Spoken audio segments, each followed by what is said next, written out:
Welcome back friend on my YouTube channel chemistry sir Anish Kumar Azad. और आज के इस सेशन में हम लोग बात करेंगे Uttar Pradesh national rural health mission के तहत 1400 प्लस 2700 प्लस पोस्ट में जो यूपी से निकल के आई थी उसके रिगार्डिंग आपका एग्ज़ाम हो रहा है। और इसमें हम लोग जानेंगे उत्तर प्रदेश एनआरएचएम का 1400 plus 2700 plus post STS TBHB paramedical worker का ये इंपॉर्टेंट क्लास रहेगा, क्योंकि जो सिलेबस आपका है, ठीक है, अकॉर्डिंग टू सिलेबस उसके अनुसार ये पीडीएफ मैं आपको पढ़ा रहा हूँ और जो आपके लिए बहुत ही महत्वपूर्ण है। आप सिलेबस देखेंगे, चाहे एसटीएस का चाहे टीबीएचबी मतलब ट्यूबरकुलोसिस हेल्थ विजिटर हो या पैरामेडिकल वर्कर का, तीनों का जो सिलेबस है वो सेम है, ठीक है। मतलब यहाँ पर तीनों कॉमन है, ठीक है, एसटीएस टीबीएचबी पैरामेडिकल वर्कर। तो उसमें जो है डिजीज से बहुत ज़्यादा इसमें फोकस रहेगा, तो उसके रिगार्डिंग जो है पीडीएफ मैं आज दिखाऊंगा आपको। तो चलिए हम लोग सेशन को शुरू करते हैं।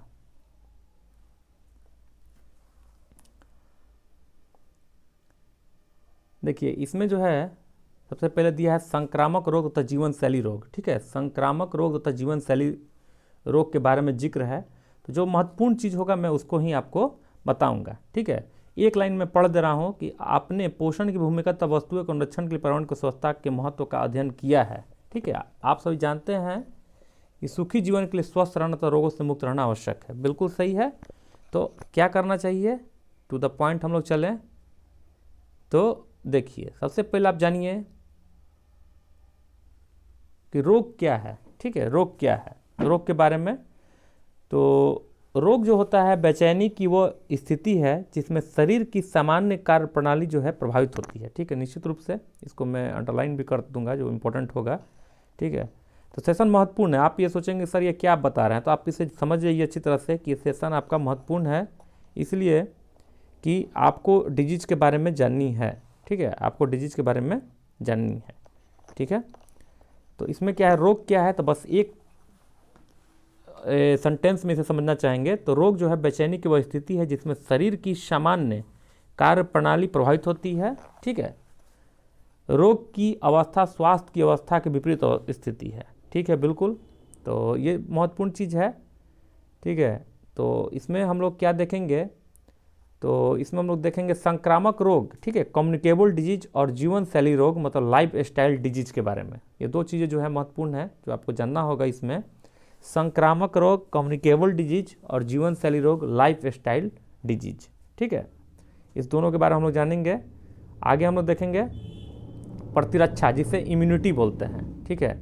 इम्यूनिटी ये अच्छा शब्द है और आपको इसके बारे में जानकारी होगी भी, तो ये पीडीएफ के माध्यम से ही मैं बता रहा हूँ आपको, ठीक है। तो इम्यूनिटी क्या है उसके बारे में, तो इसको एक थोड़ा सा उदाहरण के तौर पर समझाया है कि कई बार आपने देखा होगा कि आपके परिवार के किसी सदस्य या किसी मित्र को वायरल फीवर हो जाता है किंतु आपको नहीं होता है। क्या आप जानते हैं कि ऐसा क्यों होता है?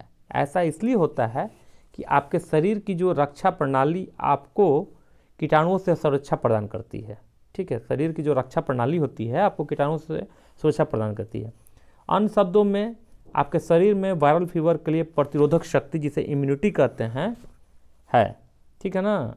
क्या आप जानते हैं कि हमारे शरीर की रक्षा प्रणाली किस प्रकार कार्य करती है? हमारे शरीर की रक्षा प्रणाली में श्वेत रक्त कोशिकाएं होती हैं, ठीक है। श्वेत रक्त कोशिकाएं WBC व्हाइट ब्लड सेल भी इसे इंग्लिश में बोलते हैं, जो रोगाणुओं से, ठीक है, लड़ने के लिए सैनिक के रूप में कार्य करती है, ठीक है। इंपॉर्टेंट वर्ड है, सुने इसे। देखिए मैं थ्योरी के रूप में पढ़ा रहा हूँ तो ऐसा नहीं सोचा कि मैं इधर उधर का चीज़ आपको पढ़ा रहा हूँ।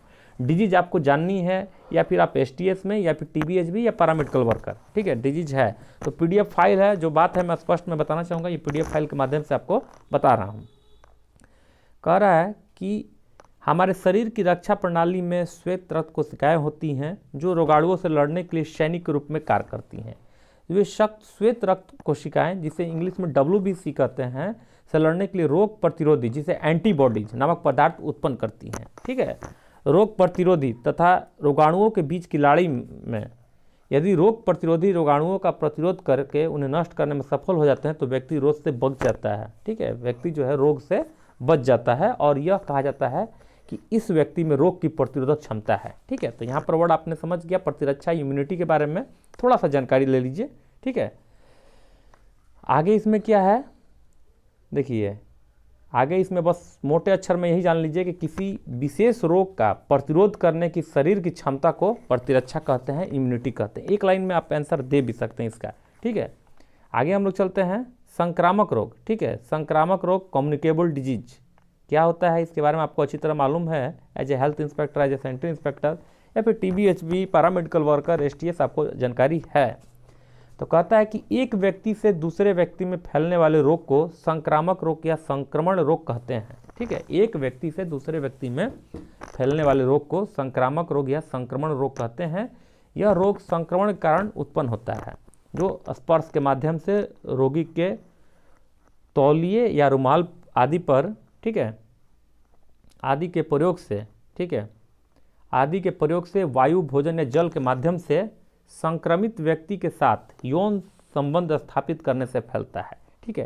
तो देखिए बहुत सा चीज़ें आपके पास बुक है, बहुत सा चीज़ है, लेकिन थोड़ा सा वीडियो में क्या होता है कि आप उस पर ध्यान देते हैं, ठीक है। जो जो महत्वपूर्ण चीज़ है उसी पर मैं बताऊंगा, तो लगातार आपको इस बीच बीच में बोल रहा हूँ, ठीक है, तो आप बात को समझेंगे।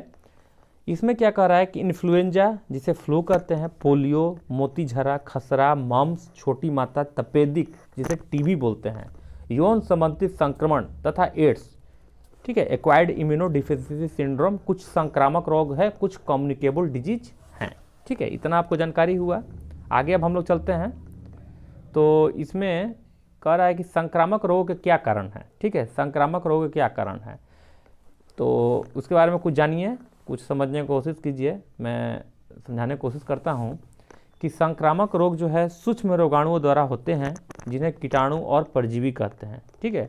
ये रोगाणु हर जगह यथा मतलब जैसे वायु, जल, संक्रमित मिट्टी आदि में उपस्थित होते हैं। निश्चित रूप से आप जानते हैं और आपको इसके बारे में अच्छी जानकारी है, लेकिन ये पार्ट इसलिए महत्वपूर्ण है, मैं बताना चाहूँगा कि आपका सिलेबस में जो एग्ज़ाम होना है 14 फरवरी को, उसमें इस बात का जिक्र है, ठीक है ना। इस बात का जिक्र है कि डिजीज के बारे में आपसे क्वेश्चन पूछा जाएगा, उसके रिगार्डिंग हम लोग क्लास ले रहे हैं, ठीक है।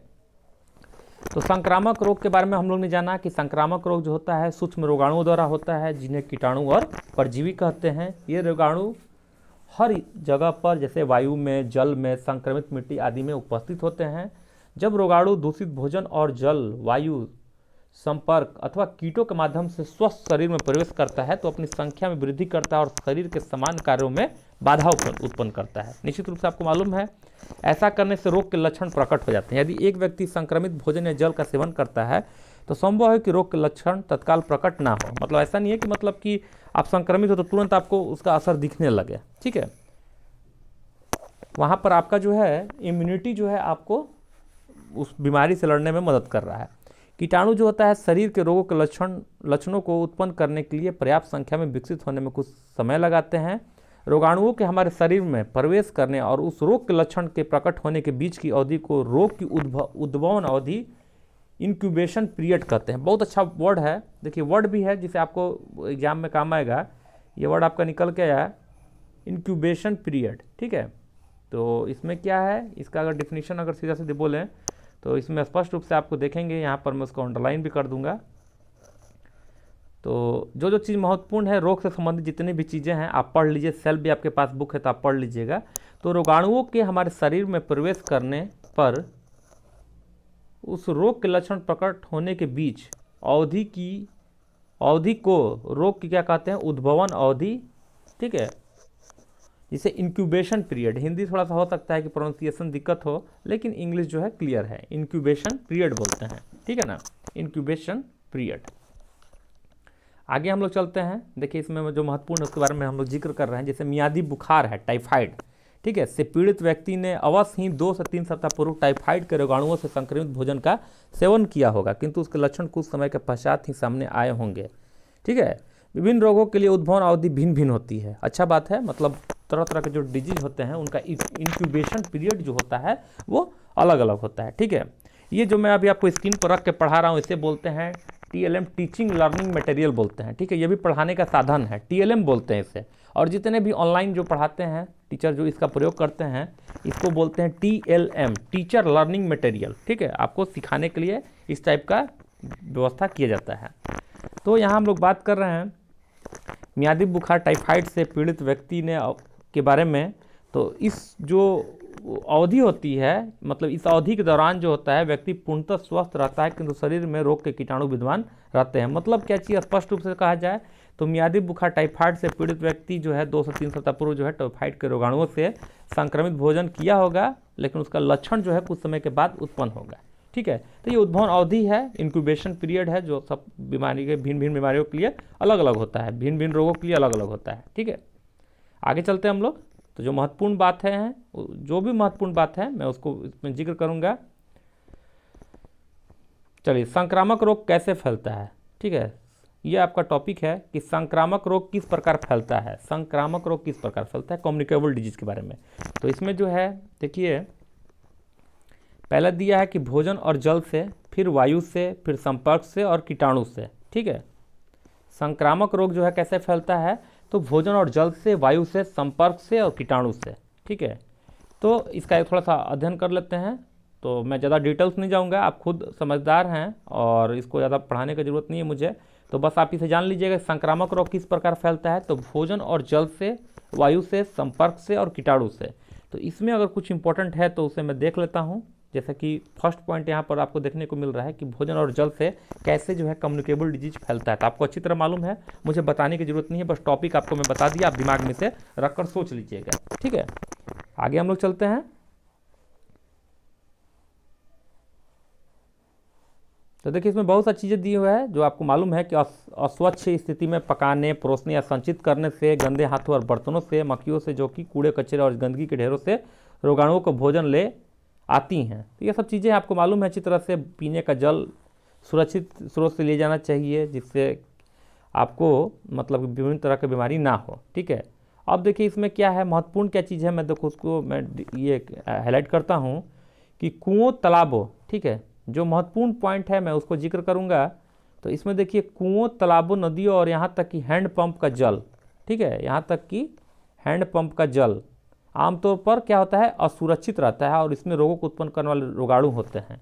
कौन कौन रोगाणु होते हैं इससे, ये आपका क्वेश्चन आ जाएगा एग्जाम में। तो देखिए, थ्योरी अगर आप पढ़ लीजिएगा तो ऑटोमेटिक आप जो है उसका ऑब्जेक्टिव भी निकाल सकते हैं। मैं कोशिश करूंगा ऑब्जेक्टिव लाने का, बहुत जल्द ऑब्जेक्टिव लाऊंगा। तो देखिए, इसमें जो है हेपेटाइटिस है, हैजा है, टाइफाइड। ठीक है, ये महत्वपूर्ण है। अब आगे देखिए, आगे इसमें क्या महत्वपूर्ण है, आगे है वायु। पहला हम लोग ने क्या जाना, हम लोग क्या बात कर रहे हैं, तो ठीक फिर से मैं बैक आता हूं। हम लोग बात कर रहे हैं कि संक्रामक रोग जो है, कम्युनिकेबल डिजीज जो है, संक्रामक रोग कम्युनिकेबल डिजीज कैसे फैलता है। इसमें फर्स्ट जो है भोजन और जल, सेकंड जो है वायु, थर्ड जो है संपर्क और फोर्थ जो है कीटाणु। इसके बारे में तो भोजन और जल के बारे में हम लोग ने जाना कि कैसे जो है इससे जो है संक्रामक रोग फैलता है, कौन कौन सा रोग है जो इससे फैल सकता है, जैसे हेपेटाइटिस हो गया, हैजा हो गया, टाइफाइड हो गया। अब आगे जो है आपका वायु के माध्यम से। ठीक है, वायु के माध्यम से तो इसमें कहता है कि मान लीजिए कि एक व्यक्ति जो इन्फ्लुएंजा, नेत्र संक्रमण या गलसुआ आदि रोगों से पीड़ित है और वह खांसता या छींकता है तो क्या होगा। ठीक है, खांसने और छींकने से जो है रोगग्रस्त व्यक्ति के रोगाणु जो है हवा में प्रवेश कर जाते हैं और जब आप उस हवा में सांस लेते हैं तो रोगाणु आपके शरीर में प्रवेश कर जाते हैं। इस प्रकार भी इस रोग से पीड़ित हो जाते हैं। निश्चित रूप से आपको ये सब जानकारी है ही, मैं बस एक हाईलाइट कर दे रहा हूँ। तो आपका वायु के बारे में आपने जान गया। थर्ड नंबर जो है कॉन्टैक्ट से, संपर्क से, इसके बारे में भी जो है प्रत्यक्ष संपर्क मतलब डायरेक्ट रूप से और अप्रत्यक्ष संपर्क मतलब इनडायरेक्ट रूप से। ठीक है, तो प्रत्यक्ष और अप्रत्यक्ष के बारे में थोड़ा सा जान लीजिए। क्या है, आपका सब्जेक्ट है जो एग्जाम आपको देना है उत्तर प्रदेश NRHM के तहत, उसके रिगार्डिंग बहुत ही महत्वपूर्ण है। तो देखिए यहाँ पर जो है प्रत्यक्ष रूप से मतलब जिसे डायरेक्ट बोल देंगे, डायरेक्ट कॉन्टैक्ट से, और अप्रत्यक्ष रूप से मतलब इनडायरेक्ट कॉन्टैक्ट से। तो देखिए इसमें क्या क्या है, इसमें क्या कह रहा है कि प्रत्येक संपर्क से तात्पर्य है कि आप वास्तव में रोगी को स्पर्श करके या उसके साथ यौन संबंध स्थापित करके। ठीक है, तो इसमें कौन कौन सा बीमारी हो सकता है भाई, तो सबसे पहला है डिप्थीरिया है, उसको हाईलाइट भी कर दें। चलिए इसको हाईलाइट भी कर देते हैं जो कि आपके दिमागों में अच्छी तरह से बैठ जाए। तो डिप्थीरिया हो गया, कालरा हो गया, तपेदिक, निमोनिया, मीजल्स, मेनिंजाइटिस जैसे रोग जो है वो क्या होते हैं, प्रत्यक्ष रूप से मतलब डायरेक्टली ठीक है, डायरेक्टली रूप से रोगी के संपर्क में आने के कारण होते हैं। ठीक है, इसी तरह आप अगर देखें तो हेपेटाइटिस बी हो गया, जेनिटल वार्ड्स या मस्सा बोलते हैं, ठीक है, हर्पिस, आतशक, सुजाक एवं HIV एड्स जैसे रोग जो है रोगी के साथ जो है यौन संबंध सेक्सुअल एस्टेब्लिश होने के बाद जो है होते हैं। ठीक है, उसके कारण जो है होते हैं। तो ये महत्वपूर्ण है आपका। आगे हम लोग चलते हैं। आगे जो है पॉइंट उसको मैं देखने की कोशिश करता हूं, क्योंकि जो महत्वपूर्ण पॉइंट है मैं बस उसका ही जिक्र करूंगा। चलिए, तो हम लोग अब लास्ट पॉइंट पे चलते हैं, कीटाणु से, इंसेक्ट से। तो निश्चित रूप से कीटाणु की बात होगी तो मक्खियाँ, मच्छर, कई रोग कीटाणु द्वारा फैलते हैं। मक्खियाँ कूड़े कचरे और गंदगी के ढेरों से अपने शरीर पर रोगाणु लेकर जिस भोजन पर बैठती हैं उसे प्रदूषित कर देती हैं। इनमें क्या है, हैजा रोग जैसे फैलता है। मच्छरों से मलेरिया, डेंगू तथा जापानी दिमागी बुखार होता है। ये आपका इतना चीज़ जो है कम्युनिकेबल डिजीज के बारे में आपको कि कैसे जो है फैलता है। ठीक है, अब देखिए रोकथाम के उपाय। तो निश्चित रूप से आपको मालूम है, विशेष मुझे कुछ बताना नहीं है कि रोकथाम के उपाय में क्या क्या करना चाहिए। कपड़े को कैसे या बर्तन को कैसे अलग रखना, कैसे ढक के बर्तन को रखना। ठीक है, सभी खाद्य पदार्थ यहाँ तक कि बचे हुए को कैसे उसको ढक के रखा जाता है। बाजार के कटे फल को सब्जी का प्रयोग ना करना। ये सब चीज़ें जो है छोटी छोटी चीज़ें हैं जो आपको मालूम है। घर का कार्य करना का स्थान हवादार होना चाहिए, धूप और हवा पर्याप्त में अंदर जा सके। ये सब सारी चीज़ें हैं। हमारी फैली हो तो भीड़ भाड़ स्थान जैसे आदि में जाने से बचे। जैसे कि आपका कोविड में जो बार बार बोला जा रहा था ना कि कोविड है, घरों में रहिए, तो वही कारण है। हमारी फैली हो तो भीड़ भाड़ वाले स्थानों जैसे सिनेमाघर आदि में जाने से बचना चाहिए। स्नान, नाखून साफ, व्यक्तिगत स्वच्छता, ठीक है, ये सब सारी चीज़ें हैं। कूड़ा कचरा जो है एकत्र ना होने दें। ठीक है, नलियों को साफ और ढक कर रखें। बहुत सारी चीज़ें हैं जो आपको मालूम है। यहाँ वहाँ नहीं थूकना चाहिए। ठीक है, खांसी आने पर अपने नाक मुंह को ढकना चाहिए। सारी चीज़ें हैं जो आपको मालूम है। ठीक है, बच्चों को उनके रोगों से सुरक्षा प्रदान करने के लिए जन्म के पश्चात सभी प्रतिरक्षक टीका लगवाएं। तो वैक्सीनेशन बहुत ज़रूरी है। अभी जो है कोविड-19 का, ठीक है, कोविड-19 का वैक्सीनेशन शुरू हो गया। तो सभी लोग जो है आपको जब मौका मिलेगा तो आप लगवा लीजिएगा। मैं एज ए हेल्थ वर्कर मैंने लगवा लिया है टीका। 4 फरवरी 2021 को मैंने टीका लगाया अपना। तो निश्चित रूप से आपको भी मौका मिलेगा तो आप अपना टीका जरूर लगवाइए। ठीक है, आगे हम लोग चलते हैं। तो देखिए अगला जब हम लोग टॉपिक पे आएंगे, मतलब अगला सेशन जब आएंगे तो हम लोग उसमें देखेंगे जीवन शैली रोग या गैर संक्रामक रोग। ठीक है, जीवन शैली रोग या गैर संक्रामक रोग के बारे में। तब तक थैंक यू वेरी मच, इसे देखते रहिए। और आपके पास भी जो बुक है उससे डिजीज मतलब रोग से संबंधित जितने क्वेश्चन है अधिक से अधिक आप पढ़ जाइए। ठीक है, ये आपके लिए महत्वपूर्ण है। चलिए तो फिर हम लोग नेक्स्ट सेशन में मिलते हैं। Thank you very much.